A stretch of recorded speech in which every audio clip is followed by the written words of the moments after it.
বিমানবন্দর চালুর প্রস্তাবে আশার আলো দেখছে ঠাকুরগাঁওয়ের মানুষ।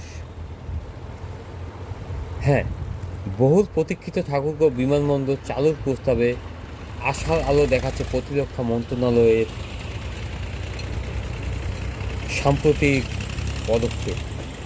26 জুন 2025 তারিখে গণপ্রজাতন্ত্রী বাংলাদেশ সরকারের প্রতিরক্ষা মন্ত্রণালয়ের D9 শাখা থেকে একটি নির্দেশনা জারি করা হয়েছে, যেখানে ঠাকুরগাঁও জেলার শিখগঞ্জে অবস্থিত ঠাকুরগাঁও বিমানবন্দরটি চালুর বিষয়ে প্রয়োজনীয় ব্যবস্থা গ্রহণের নির্দেশনা প্রদান করা হয়েছে।